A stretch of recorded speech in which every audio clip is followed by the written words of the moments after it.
Hello, and welcome to Dickinson's Real Deal. On this show, I help members of the public get the very best price for their antiques and valuables. I sit them down with one of our regular dealers. Now, they're going to try and tempt you to buy your merchandise with a cash offer on the table today. £400, Brian. I know everyone says, can you go a little bit more?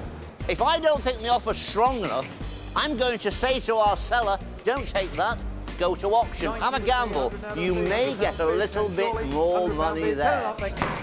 Today the show comes to you from Cleethorpes in North Lincolnshire. There's a fabulous crowd. They've come along to do business. They're determined to get the better of our dealers. They want to walk away with the real deal.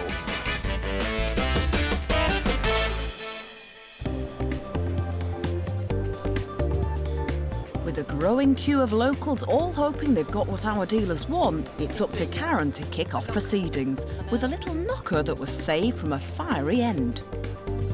Come on, tell me all about it. Well, it come from my friend's allotment. He used to burn wood on his wood burner, and everybody used to bring their old doors and everything. They used to come by lorry load, and that was on one of the doors. It were all rotten, the door was. And I said, oh, that's a nice knock on that door. And he said, well, you can have it if you want it. Yeah. So he said, just take it off. So it was just like, ripped up like, because the wood was rotten. So I've had it ever since. And I bought it from my door because it's a letterbox as well. Look at that, amazing. What do you think it's made of? I don't know whether it's brass or whether it's that other stuff. Bronze. Bronze. Yeah, I'm going with bronze, actually. Yeah, I think it is. You know, the colour and everything on it. Yeah. Date-wise, I'm guessing about 1900 to 1920, somewhere around like I that. think there might be a decent underneath that wood what's still stuck on it. Yeah. I mean, this is very stylised, isn't it? Yeah. It's like a bloodhound, isn't it? Yeah. So almost Art Deco in style, actually. Art so Deco, that's right. Yeah, yeah, it might be running into that period, I think. Great thing, never seen one. No, I haven't. So, That's good why news I kept for hold me. of it. It hasn't cost you a penny. It didn't cost me anything. So I might stand a chance of prizing this off you with a bit of luck. Can't do it. Right, let's stick some money down then. 20, 40, 60, 80 quid. Oh, you screwed your mouth Not up now you've then. told me that, no. No, I've told you what? You've not seen one before. That doesn't make it special. No, I thought a bit more than that, actually. Did you? Yeah. In all seriousness? Yeah. Yeah, I did. Yeah? Go on, Margaret, it's 90 quid. Here he comes. Here comes. Well, Easy. she's saying easy, on, David, you and know she's about absolutely right. Normally I come in and I say, come on, Karen, let's have a few more quid onto the table. The independent valuers and the auctioneer say 40 to 60 pounds. I'm going to say to you, I think the valuers and auctioneer are way out on this one. This girl knows her business, she's a trader, that's an attractive lot. 90 is fair, but I think it's worth a few quid more than that too. Thank you. Blooming hope so, otherwise I'm in the wrong business. So you should grab the money and run. Go on then, I'll take it. Right, come on then, Margaret. Are we going to shake on that? Excellent. Okay. Enjoy that on me. I will, thank you. Shall I take it? You can have it. Take it. Okay. Margaret's the first to grab the cash. Now, how is David Hackney's history? I'm Kay. This chap is from a best-selling American novel written 150 years ago. And you've brought me a Staffordshire figure here. I have, yes. Uncle Tom. Uncle Tom. Yeah. He was a famous American character, wasn't he? That's it. He had a book, 1852. That's right. It was, Yeah. Uncle Tom's Cabin. That's right, yes. Is it something you've had a long time, Kay? I've had it about 12 years, actually. An old lady that I looked after gave it to me.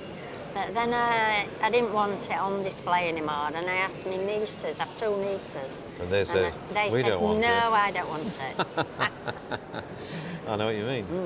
So, do you think it's worth a lot of money? Definitely. Of course. I'll get my glasses on just to examine this figure. It's very nice. And there it is, Uncle Tom. And it's just got one problem. It has here. actually, yeah. Somebody's chipped the foot off. It was like that when the old you got lady it? gave it to me. Yeah. Yeah. Well, this figure was probably made about 1880 or somewhere about there, but really it's in quite nice condition. Often they get cracks with it being left on a fireplace and the heat cracks. Right. But really it's in quite nice order.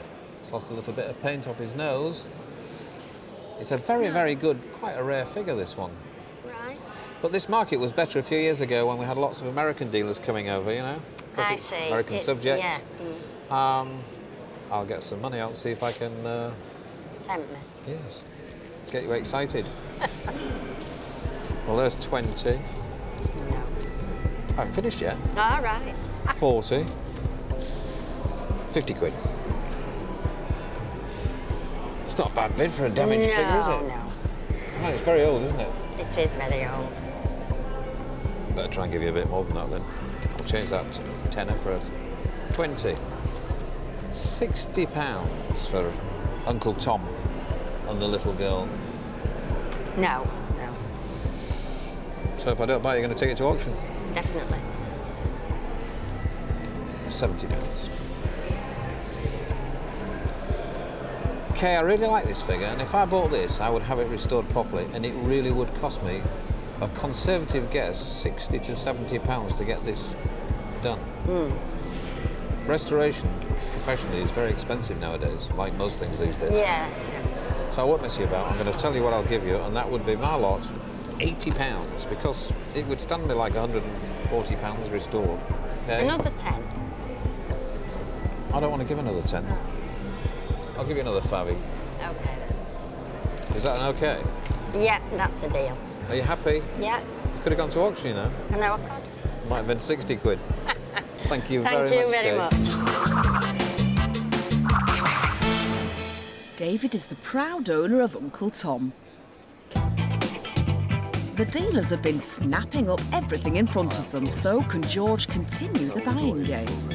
I've brought a gift set of Corgi cars, and they're just basically what I've had them in bottom wardrobe for that long. I forgot about them. But you didn't buy them new? No, I didn't buy them new. Okay.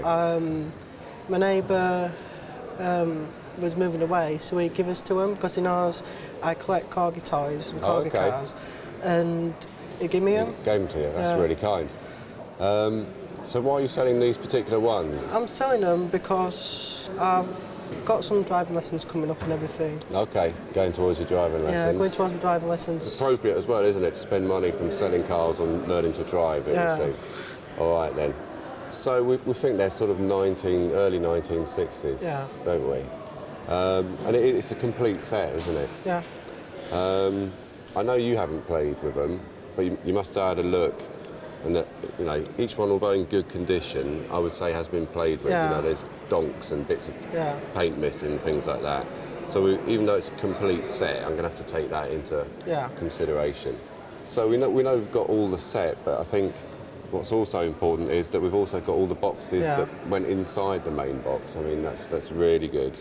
That's going to help. So how about if I get some money out? Go for it. Let's go for it. See what happens. These are the ones I get in trouble for giving away. The pink cash, as my little girl calls them. So there's a 50, a 20, and another 20. I'm going to start off generous, I think. Is that just to look at the wagon? That was hopefully me trying to buy all of it. So obviously, have you got an idea? I've got an idea. Right. But I'm not going to tell you. You're not going to tell me? I'm happy to bid a bit more. But I'm not going to go mad just because of the few chips on each vehicle. So I'm at 90. I'm not going to go back to the pink cash, but I put another purple cash on. So we got 110. No. No. It's a tricky one, so I really like it. Tell you what I'll do. I'll make it 120. So I'll put them down. I've got to nick that one back. Yep. A little bit more? A little bit more. I'm going to do one more little thing, which might swing it, it might not. So the choice is yours in the end. I'm just going to put down another fiver, 125. No. I really honestly think that's my limit right now. Well, if actually done, then I'll take them to auction. Good for you. I hope they do really well, yeah. Thanks a lot, man. Thank you. Thank you.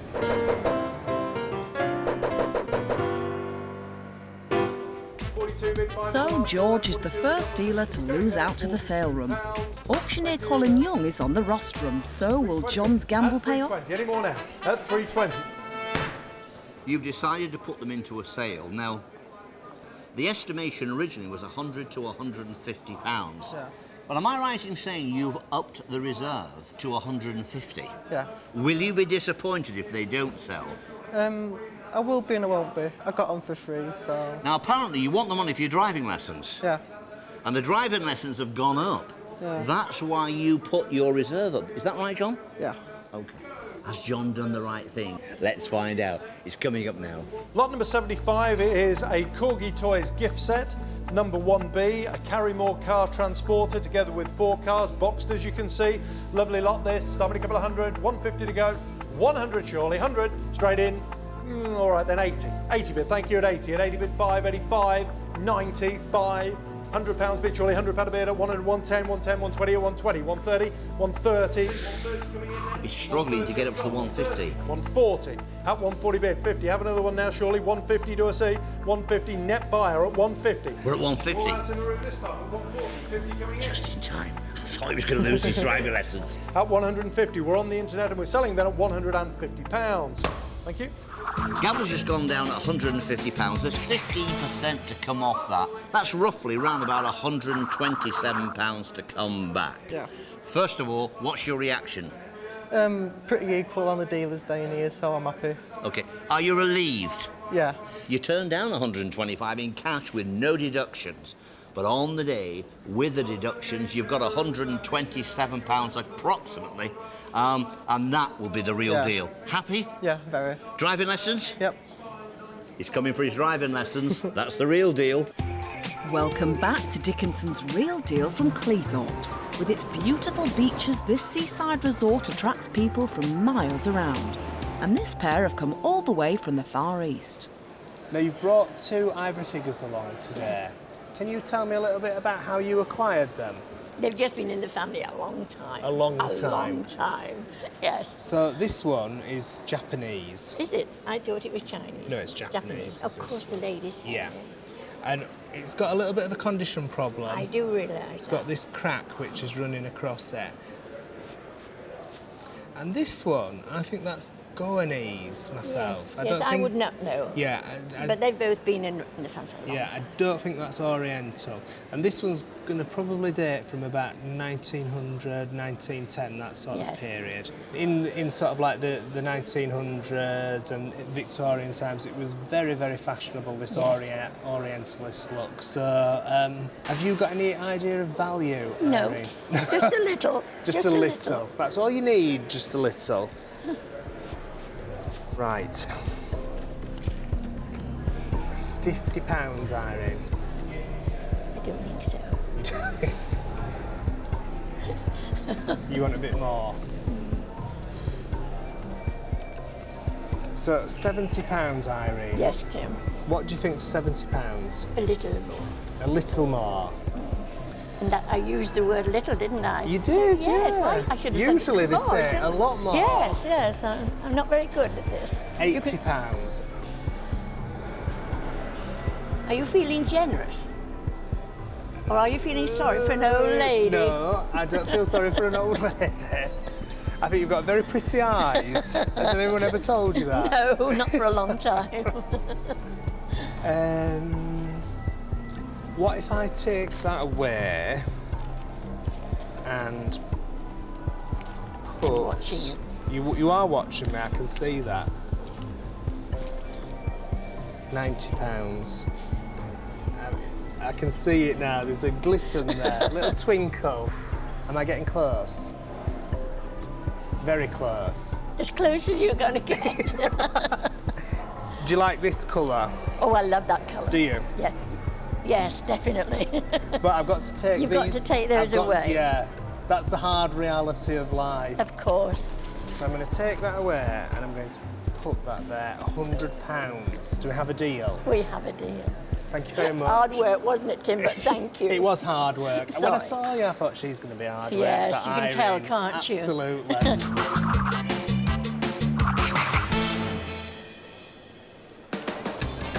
With its long stretches of sandy beaches, the Lincolnshire coastline is an ideal place for a seaside holiday. In 1936, Billy Butlin decided that nearby Skegness was the perfect location to launch a new holiday experience for all the family. And this fabulous collection is the hard work of a true fan of the famous holiday camp. And the Duke is dying to know how he got started. I want to introduce you to Mick Smith. Now, Mick, you've brought along your personal collection. It's pretty obvious what it's all about. Scan your eyes around here, and of course, you can see a red coat there. You can see holiday camp posters here. You can see holiday camp badges. It is, of course, Butlins, started 75 years ago by Sir Billy Butlin. We have here something from the Variety Club. And the very first Butlins was Skegness. Am I right, Mick? That's right, David.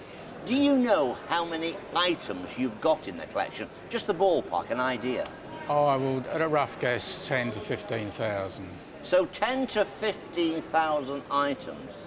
And this collection started as a young lad. How old would you have been when you first visited Butlins as a holiday maker? I was 16 and I went to the Clacton camp a couple of years running.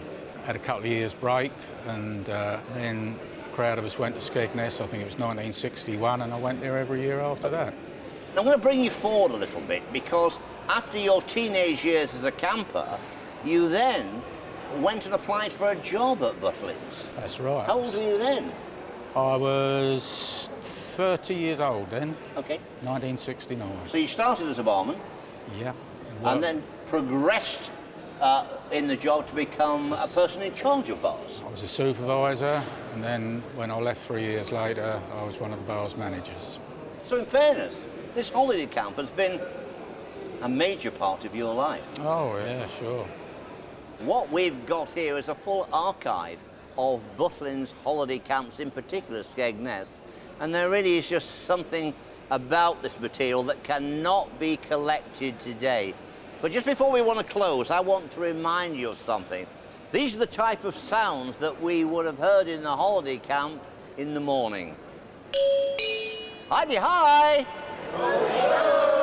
That's the one, never forget it. Getting a great deal takes skill and charm. Oh, and having a quality item can really help. Ken, you little beauty.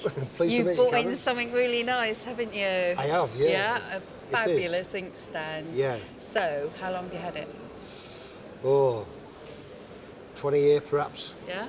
Yeah. Bit of a connoisseur of the old silver, are we? Well, to be honest, I was in a house and we had a Welsh dresser and it had like a slots in it, and I needed something to actually go into them slots. Yeah. And it fitted just nicely, you know what I mean? Okay, so why have you brought it along today?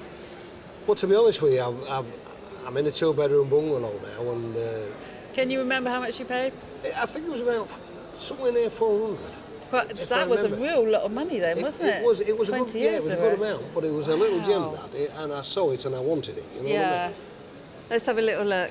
Yeah, we got some lovely little cut bottles here on the inkstand. Beautiful chasing work and repoussé work all the way around.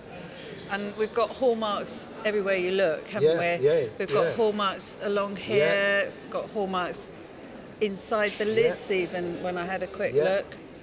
This, I believe, is for tapers. I think you put a little taper in there.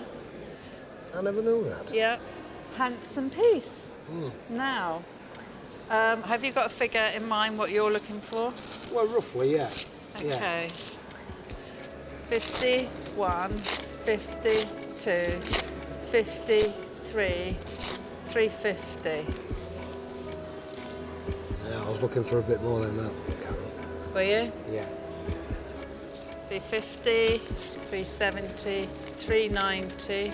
I'll put another one down, £410. No, I was expecting some more than that. What are we up to? 410. 430. Come on, King, work with me here. Yeah. No, none of that. No? No. Do you reckon it a lot more than that then? It'll fetch more than that. You think? If you went to 500, we've got a deal. No, I don't think I want to. Right, I'm going to put 4.5 on the table.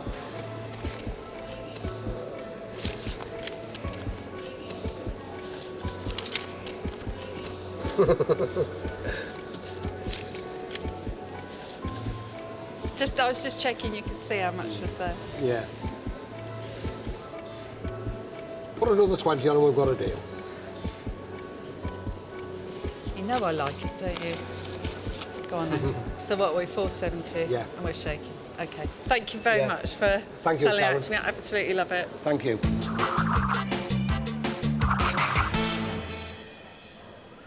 Welcome back to Dickinson's Real Deal from Cleethorpes in Lincolnshire.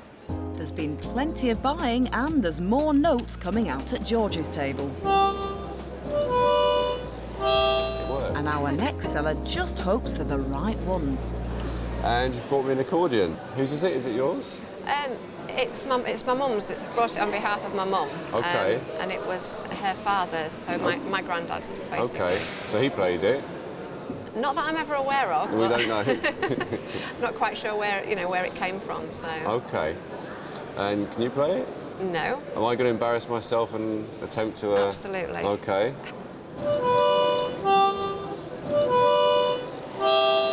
Well, that proves one thing. It works. It also proves that I can't play the accordion.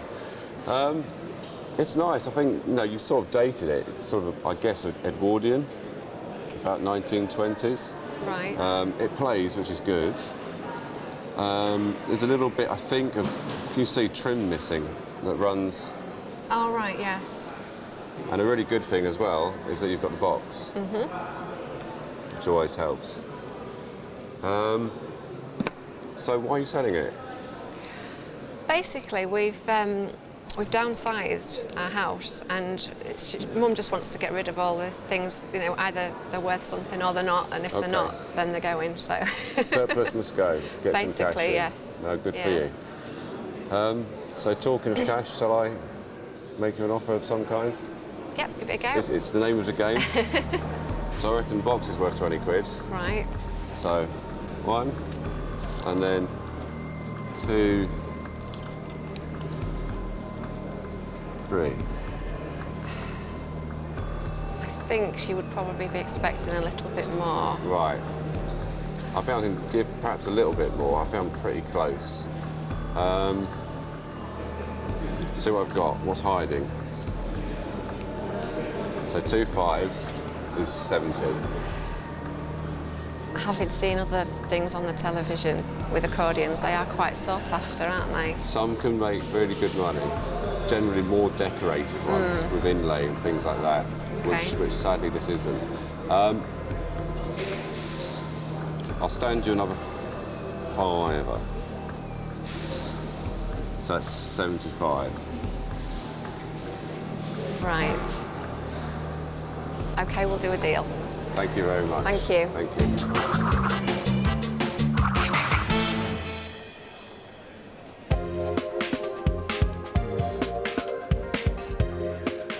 Putting a price on bravery is very difficult, but our dealer is going to have a try.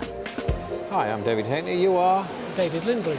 Hello, David. Hello. Pleased to meet you. It's a good name, that. It's a popular name in this department today. So, well, you brought a medal along here today. Yes. How did you come by it? Tell me. My mother gave me it, and she said to me it was my granddad's, but I found out recently it was my mother's granddad, so it was my great-granddad. Right, yeah. Interesting. In the last few years, there's been a tremendous surge in interest in medals and this sort of thing. Here's Queen Victoria in her latter years. It's a South Africa 1901, so this was the Boer War, I presume, was it? That's correct, yes. Yeah. Very, very interesting. This will be silver, this medal, and it's got the ribbon on it, which is important for medals, yes. And all the other bits of information on it here. South Africa 1901, Belfast, and then it says Lang's Neck. Is that South African? I don't know. colony. And then round the edge here we've got Rose, Liverpool, it says. Yeah. Regiments. Liverpool regiments, yes. Well, so my nana was born in Bootle. Right, Liverpool, yeah. So that's probably where the Liverpool come from. Yes. Well, I think this is a super medal, and I would advise you to put this into auction because you don't want £50 for it, do you? No, thank you. No, you don't. Now, let me give you what I think is good advice. First of all, don't be confused. David. I'm just a bit taller. Okay. Okay, Dave. I think what David Hageney is saying is it's not his kind of thing. It's a nice, unusual medal. There are collectors in the sale room, so he's saying to you, go to the auction with it. Now, if you have a problem and you can't get to the auction, don't worry, because I'll look after your interests. Agree a reserve with the auctioneer today before you leave the building, and hopefully I will get you over that reserve, and then we'll send the money to you. Thank you very much. That's very good advice, David. I really do agree. Yes. You know, and to auction it should go. And I think it'll do well. I hope so, anyway. So do I, and thank you for letting me know.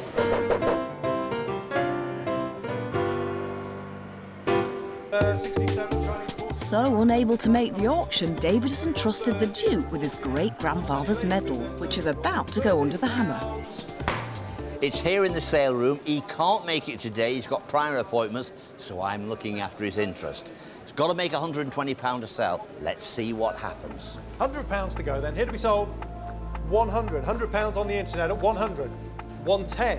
110 bid at 110. 20. 120 on the internet at 120. Net bidder has it. You're out in the room. Make no mistake. We're going to sell then at £120. Thank you very much. Gambler's just gone down on the medal at £120, right on the reserve. Take away the 15% commission, and that leaves you with £102. We'll be sending that off to you right away, Dave. On the day, the real deal, £102. Next is Tim, a trophy-winning dealer. We're about to find out. Now, you've brought along a very nice piece of silver. Yes. And you've cleaned it up specially to bring it along to Dickinson's Real Deal today. Yes. Now, it's a trophy. Yes. And now the maker is a very good maker. Yes. And can you see there, Brian? Yes. That's Queen Victoria's head. Oh, I didn't realise that. Yeah, so that means that this is pre-1901. And if we have a look at the date letter, which is J, that dates it to 1858. Gee. So it's getting on a few years, isn't it? Yes. So how did you acquire that? A friend of mine left me it in his will. He was a tennis champion of a boarding school, and it was presented to him. I mean, although this item was always used as a trophy, it was manufactured as a trophy, it's got decorative appeal, hasn't it? Somebody would have that on the dining table. So have you got any idea of its value? No. I know silver is the highest it's been for... So you have got an idea of its value, Not haven't really. you? It is very high at the moment, it's silver, so you have absolutely picked the right time to sell it. Right, you ready? I'm ready. Are you ready for the money? So, 50, 100, so that's what it would have been 12 months ago. Well, that was 12 months ago. Yeah, that was 12 months ago, so how much more do you think it's increased? Oh, over double, surely. Well, 150, 200, so that's doubled its money now. Yes. 250. Yes. 300. Yes. Now you're seeing how this silver price is going up, aren't Yes. you? Yes. £350. Yes. £400. Gee. Now you're pleased that you've brought it in now to sell it? I'm pleased I polished it. I'm pleased you polished it. You've saved me a job. So that is my offer. Yeah. £400, Brian. Can you go a little bit? I know everyone says. Can you go a little bit more? 420. Just before you say anything, Brian, I'm going to jump in on here and say to you, what the independent valuers put this at Yes. and the auctioneer is about 380 to 420. That scrap's at about £450. Yes. There's £420 on the table. I can tell you this, if you went to an auction and you got £450, Yes. take away the commission, Yes. you would be less than that. Yes. On the day, good price. Worth that. If you can get any more, good luck to you. A little more? Well, it will be a little, a little more. I'm going to the bottom of the pile. That's dangerous. Fiver. 425. That will do me lunch. That, what, 425 or a 5? So have we got a deal then, Brian? Yes, thank you very much. Thank you. It's been a pleasure.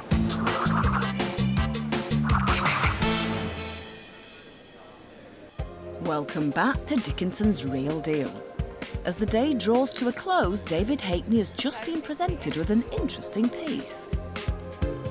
The Duke and auctioneer Colin Young are on hand, because it's last but definitely not least. Well, you brought a very, very nice vase in here. Tell me all about it. I actually got it from a next-door neighbour that sadly died, and because my husband and I had looked after her, then a son actually gave it to me. Very nice. As a thank you. It was a very nice gift, I must say. Yes. It is Wedgwood. Yes.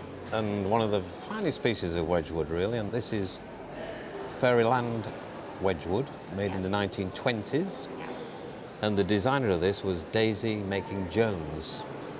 And all these little tiny fairies and imps all over the pattern, can you see? So it's a fantastic vase, I must say. And there it is, it's in lovely condition, all the gilding's in very good condition. Yeah. I can't see any restoration. It's been very well looked after. It has. This was made in the 1920s, so it's getting on a bit now, isn't it? Yes. Nearly 100 years old. Yeah. So it's a fantastic vase, I must say. Thank you. And worth a lot of money. Yes. How much do you think it's worth? That's your job, not mine. Right. Now, Colin, Fairyland Lustre. Yes. Favourite of yours, I can see by the smile on your face. Absolutely. Glorious thing to get into any auction. At the moment, very popular, I believe, in the auction world. Yeah, it is. Like all things, there is so much focus on the best items, the best model, the best designs, and the best colours. OK.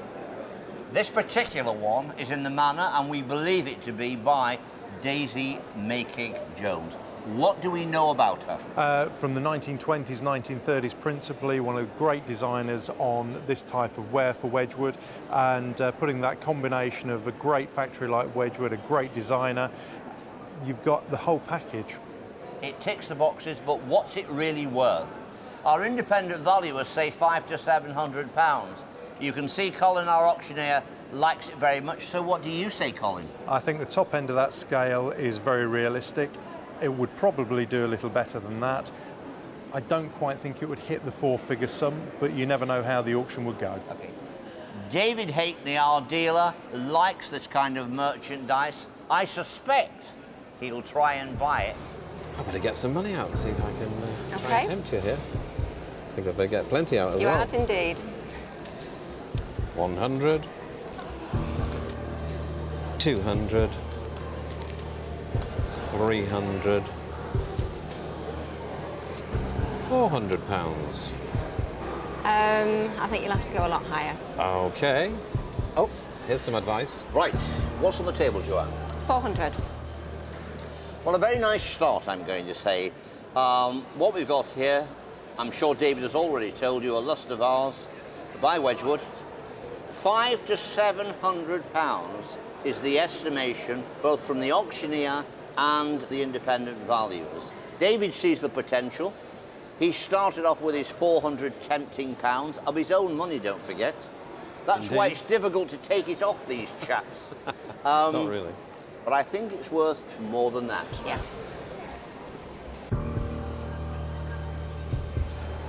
Joanna's rejected a cash offer of £600. The Duke and the auctioneer are close by to see just how high David will have to bid to secure this deal.